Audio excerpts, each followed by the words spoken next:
여러분 안녕하세요. 13주차 강의를 진행하도록 하겠습니다. 이번 주에는 11주차와 12주차에 제출되었던 과제의 문제들을 함께 풀어오면서 통계적 추정과 검정의 내용을 복습해 보도록 하겠습니다. 또한 CS 프로그램을 이용해서 이러한 문제들을 어떻게 해결하는지를 자세히 살펴보도록 하겠습니다. 먼저 과제 11의 문제 1을 풀어보도록 하겠습니다. 이 문제는 어느 지역에서 200명의 표본을 추출하여 건강조사를 실시하였다. 지난 1년간 의사의 처방전을 받은 횟수를 조사한 결과 평균과 표준 편차로 각각 6.7과 2.8을 얻었다. 모집단의 평균을 μ라고 할 때 기무가설 H0가 μ는 5.0이다 이고 대립가설 H1이 μ가 5.0보다 크다 일 때 유의수준 5% 하에서 가설을 검증하여 보아라 입니다. 문제에서 표본 크기 n이 200으로 주어져 있고 표본 평균 x반은 6.7, 표본 표준 편차 s는 2.8로 주어져 있습니다. 이러한 1표본 T검정의 검정 통계량은 x바 마이너스 μ0 나누기 s 나누기 루트 n이 됩니다. 그리고 이것은 T분포를 따르게 됩니다. 여기서 μ0는 문제에 5.0으로 주어져 있습니다. 또한 이 문제는 대립가설의 형태에 의해 단측검정에 해당되므로 단측검정 기각치 T알파를 찾아야 합니다. 마지막으로 기무가설을 기각하는 기각력은 우리가 계산한 T값이 T알파보다 크거나 같을 때입니다. 이러한 내용을 하나하나씩 계산해 보도록 하겠습니다. 그럼 문제에 주어진 내용들을 바탕으로 하나하나씩 계산을 해 보도록 하겠습니다. 먼저 검정 통계량의 분모에 해당되는 표준오차, 즉 스탠다드 에러는 표준편차 나누기 루트 n입니다. 즉 2.8을 루트 200으로 나누면 되고 이것은 계산하여 보면 0.198이 됩니다. 그리고 T검정 통계량은 x바 마이너스 μ0 나누기 s 나누기 루트 n, 즉 x바 마이너스 μ0 나누기 표준오차가 됩니다. 따라서 6.7 마이너스 5.0 나누기 0.198을 하면 8.586이 되겠습니다. T알파 n-1은 알파가 0.05로 주어져 있고 n이 200이므로 T0.05 199를 찾으면 됩니다. 그런데 교재의 표에는 자유도가 199인 경우 없으므로 근사값으로 자유도가 무한대일 때 값을 쓰도록 하겠습니다. 이것을 표에서 찾으면 1.645가 되겠습니다. 마지막으로 우리가 구한 T값과 기각치 1.645를 비교해 보도록 하겠습니다. 즉, 이 경우는 T값이 기각치 T알파보다 크게 되므로 H0를 기각하고 H1을 채택할 수 있습니다. 따라서 대립가설인 μ가 5.0보다 크다를 받아들일 수가 있겠습니다. 앞에서 배운 신뢰 구간을 구해 보도록 하겠습니다. 먼저 오차 한계를 구하면 D는 T2분의 알파 n-1 곱하기 S 나누기 루트 n이 됩니다. 여기서 알파는 0.05이므로 T0.025 자유도가 199인 T값을 찾으면 됩니다. 역시 이것은 표에 주어지지 않지만 자유도가 무한대일 때 값을 찾으면 T0.025는 1.96이 됩니다. 그리고 S 나누기 루트 n은 표준오차이므로 위에서 계산한 0.198이 되겠습니다. 그래서 이것을 곱하면 0.388이 되겠습니다. 95% 신뢰 구간은 x바 마이너스 d 그리고 x바 플러스 d가 신뢰 구간이 해당이 됩니다. 앞에서 x바가 6.7이므로 6.7 마이너스 0.388을 하면 신뢰 하한은 6.312가 되고 신뢰 상한은 x바 플러스 d 즉 6.7 플러스 0.388이 되므로 7.088이 됩니다. 따라서 우리가 알고 싶어하는 모평균 무에 대한 신뢰 구간은 6.312에서 7.088이라고 할 수 있겠습니다. 그리고 신뢰 구간을 보면 이 신뢰 구간이 뮤제로 즉 5.0을 포함하고 있지 않다는 걸 알 수 있습니다. 즉 신뢰 하한이 5.0보다 크도록 나타나고 있습니다. 따라서 신뢰 구간을 통해서도 뮤가 5.0이 아닌 즉 5.0보다 크다고 말할 수 있다는 것을 확인할 수 있습니다. 즉 가설검정의 결론과 신뢰 구간을 통한 결론이 동일하다는 것을 확인할 수 있겠습니다. 이제 앞에서 계산한 내용들을 SAS 프로그램을 이용해서 어떻게 처리할 수 있는지를 살펴보도록 하겠습니다. 먼저 데이터 스텝의 내용을 자세히 살펴보도록 하겠습니다. 주어진 정보 n이 200이라는 것과 x바가 6.7, s가 2.8, 그리고 가설검정에서 뮤제로가 5.0으로 주어져 있습니다. 이러한 정보들을 차례대로 입력하면 되겠습니다. 그 다음 표준오차 스탠다드 에러는 s 나누기 루트 n이므로 이것을 계산하도록 프로그램을 작성하면 되겠습니다. 또한 t값은 x바 마이너스 뮤제로 나누기 스탠다드 에러로 계산하면 되겠습니다.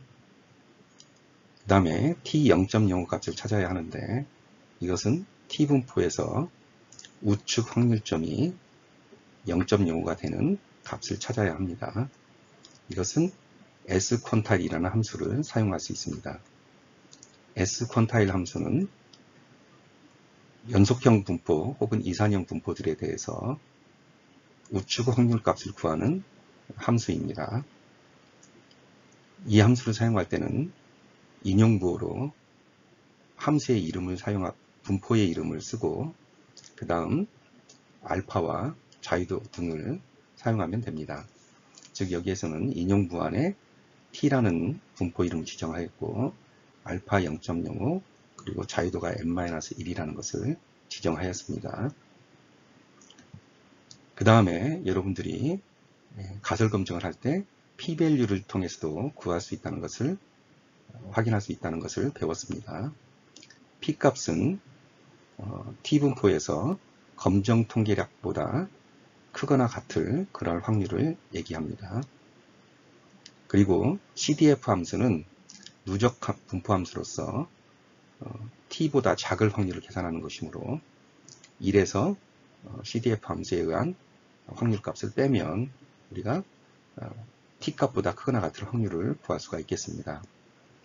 cdf 함수 역시 인용부호 안에 분포의 이름을 적고 그 다음 계산된 t값을 적고 자유도를 적으면 되겠습니다. 여기에서는 인용부호 안에 t를 적었고 위에서 계산한 tvalue를 사용하도록 지정하였고 자유도 n-1를 지정하였습니다.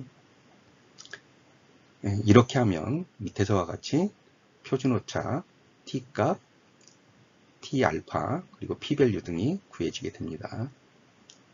이제 신뢰 구간을 구하기 위해서는 t2분의 알파에 해당되는 임계치를 찾아야만 합니다. 역시 squantile 함수를 이용해서 알파 2분의 알파 즉 0.025에 해당되는 t값을 찾으면 되겠습니다. 그리고 오차 d는 t2분의 알파 곱하기 스탠다드 에러이므로 그와 같이 계산을 하면 되겠고 마지막으로 신뢰 하한은 x바 마이너스 d, 신뢰 상한은 x바 플러스 d로 계산할 수가 있겠습니다.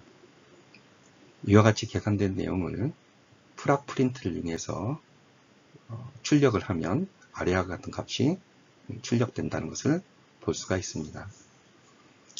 먼저 t값을 보면 0.586이고 기각치인 t알파는 1.652입니다.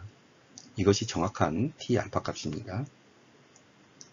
역시 t값이 t알파보다 크므로 기각력에 해당이 된다는 것을 확인할 수 있고, 따라서 기무가설을 기각하고 대립가설을 채택할 수 있다는 것을 다시 한번 확인할 수가 있습니다.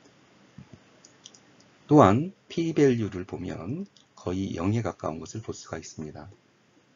따라서 p값이 유의수준 0.05보다 훨씬 작기 때문에 이것을 통해서도 H0를 기각하고 H1을 채택할 수 있다는 것을 확인할 수가 있겠습니다. 마지막으로 오차 한계는 0.39 정도이고 이것을 x바에서 빼면 신뢰한 6.30957 그리고 신뢰 상한은 7.09043이 된다는 것을 확인할 수가 있습니다.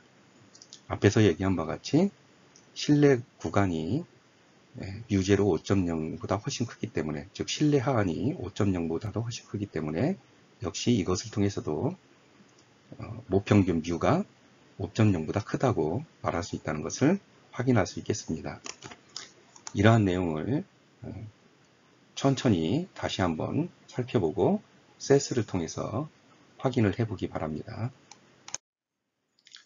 다음으로 과제 11의 문제 2를 풀어보도록 하겠습니다. 문제 2의 내용을 살펴보면 어느 대학교 학생의 IQ는 근사적으로 분산이 100인 정기분포를 따른다고 한다. 기무가설 H0가 뮤는 110이다 이고 대립가설 H1이 뮤가 110보다 크다 일 때에 검정을 위해 이 학교 학생 16명을 뽑아 IQ 조사를 해보니 평균 IQ는 113.5였다.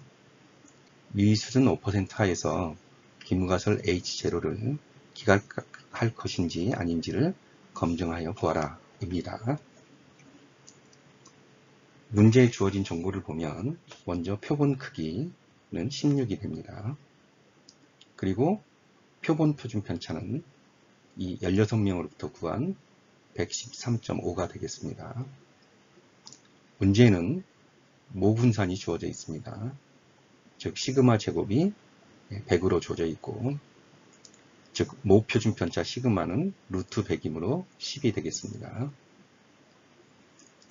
모분산이 알려져 있는 경우이므로 검정 통계량으로 정기분포에 해당되는 Z값을 사용할 수가 있겠습니다. 따라서 Z는 X바 마이너스 뮤제로 나누기 시그마 나누기 루트 N이 됩니다. 그리고 뮤제로는 우리가 문제에서 110으로 주어져 있다는 것을 볼 수 있습니다. 따라서 X바 뮤제로 시그마 루트 N을 이용해서 Z값을 구할 수가 있겠습니다. 역시 대립가설이 한쪽 방향으로 되어 있기 때문에 단측 검정에 해당이 되고, 따라서 단측 검정 기각치는 Z알파를 표에서 찾으면 되겠습니다. 마지막으로 기무가설 H0를 기각하는 영역, 즉 기각력은 자료에서 구한 Z가 기각치 Z알파보다 클 때입니다. 이러한 내용을 가지고 계산을 해보도록 하겠습니다. 문제 1에서와 마찬가지로 주어진 정보들을 이용하여 검정 통계량을 계산하고 신뢰 구간을 계산하는 과정을 하나하나씩 살펴보도록 하겠습니다. 표준 오차는 시그마 나누기 루트 n이 되겠습니다. 이것은 검정 통계량의 분모에 해당이 됩니다. 이 경우는 10 나누기 루트 16이므로 2.5가 계산됩니다. 검정 통계량 Z는 X바 마이너스 뮤제로 나누기 시그마 나누기 루트 n입니다. 즉 X바 마이너스 뮤제로 나누기 표준 오차가 되겠습니다. 이 경우는 X바가 113.5이고 뮤제로가 110, 그리고 표준 오차는 위에서 계산한 2.5이므로 계산을 해보면 Z값은 1.4가 되겠습니다. Z알파는 Z 0.05가 되고, 이것은 여러분들이 교재의 표에서 찾아보면 1.645라는 것을 확인할 수 있겠습니다. 마지막으로 Z값과 Z알파를 비교해 보면 Z값이 Z알파보다 작습니다. 즉 H0의 기각력에 해당이 되지 않습니다. 따라서 이 경우는 H0를 채택할 수밖에 없습니다. 즉 H1을 기각하고 H0를 채택할 수 있겠습니다. 이제 실내 구간을 구해보도록 하겠습니다. 오차한계 D는 Z2분의 알파 곱하기 루트 n분의 시그마입니다. 그리고 여러분들이 Z 0.025를 정기분포 표에서 찾으면 1.96이 되고, 표준 오차는 위에서 계산한 2.5가 되므로 이것을 계산하여 보면 4.9가 되겠습니다. 그리고 실내 한계를 구해보면 X바 마이너스 D는 113.5 마이너스 4.9가 되고, 이것은 108.6이 됩니다. 그리고 실내 상하는 X바 플러스 D이므로 113.5 더하기 4.9를 해보면 118.4가 됩니다. 여기에서 다시 확인할 수 있는 것은 95% 실내 구간이 U0 110을 포함하고 있다는 것을 알 수가 있습니다. 따라서 우리가 알고자 하는 모평균 U는 110을 포함하고 110과 같다고 말할 수도 있겠습니다.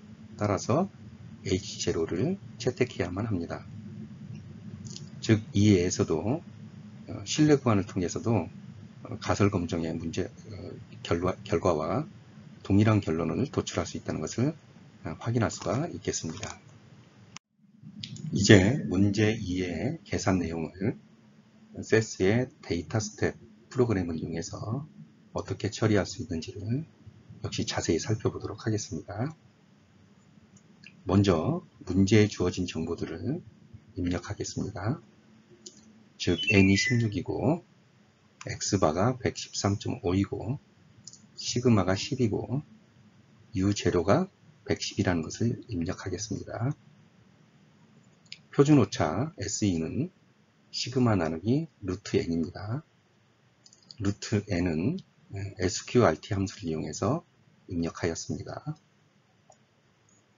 Z값은 x바 마이너스 뮤제로 나누기 표준 오차입니다. 이것을 프로그램 하였습니다. 그 다음 Z 0.05를 구해야 하는데 역시 squantile 함수를 이용해서 구할 수가 있겠습니다. squantile 함수는 어떠한 분포의 우측 확률값, 즉 Z가 Z 0.05보다 크거나 같을 확률이 0.05가 되는 Z 0.05를 찾는 함수입니다. 이에서는 인용부호 안에 정기분포를 나타내는 노멀이라는 이름을 지정하였고, 정기분포의 경우에는 알파값 0.05만 지정하면 되겠습니다. 역시 p-value는 우리가 구한 Z값 이상의 확률을 가질 그런 확률을 의미합니다. 따라서 CDF 함수를 이용하여 구할 수가 있는데, CDF 함수는 Z값보다 작을 확률을 구하는 것이므로 1에서 CDF 함수에 의한 값을 빼면 되겠습니다. 역시 CDF 함수에서도 인용부호 안에 노멀이라는 정기분포 이름을 지정하고 위에서 구한 Z-밸류를 사용하여 구할 수 있도록 지정하면 되겠습니다. 실내 구간을 계산하기 위해서 Z2분의 알파, 즉 Z 0.025를 찾아야 하는데 역시 squantile 함수를 이용해서 찾을 수 있겠습니다. 밑에서 계산한 바와 같이 Z 0.05는 약 1.645고 Z 0.025는 1.96 정도 된다는 것을 확인할 수가 있겠습니다. 그리고 오차한계 D는 Z 0.025 곱하기 표준 오차가 되겠습니다. 그리고 실내 구간의 실내 하한은 x바 마이너스 t, 실내 상하는 x바 플러스 d가 됩니다. 이러한 내용을 프락 프린트를 이용해서 출력하면 아래와 같이 계산된 값들을 전부 살펴볼 수가 있습니다. 먼저 z값을 살펴보면 1.4가 계산되어 있고 z알파, 즉 z0.05는 1.645입니다. 따라서 z값이 z알파보다 작기 때문에 기각력에 해당되지 않습니다.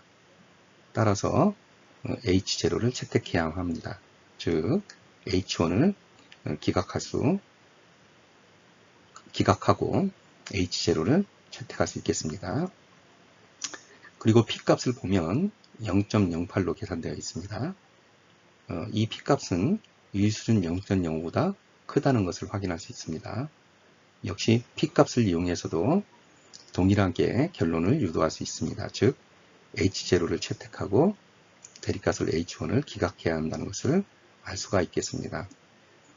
또한 실내 구간을 보면 실내 구간 108.6에서 118.4가 뮤제로 110을 포함하고 있다는 것을 확인할 수 있습니다. 즉 실내 구간을 통해서도 기무가설을 채택해야 된다는 것을 알 수가 있겠습니다. 이와 같이 검정 통계량을 Z를 이용하는 경우와 유의 확률 P값을 이용하는 경우, 그리고 실내 구간을 이용하는 경우 모두 동일한 결론을 유도할 수 있다는 것을 알 수 있겠습니다. 그래서 여러분들은 이러한 내용을 잘 복습하고 CS 프로그램을 통해서 해결할 수 있도록 실습을 해보도록 하기 바랍니다.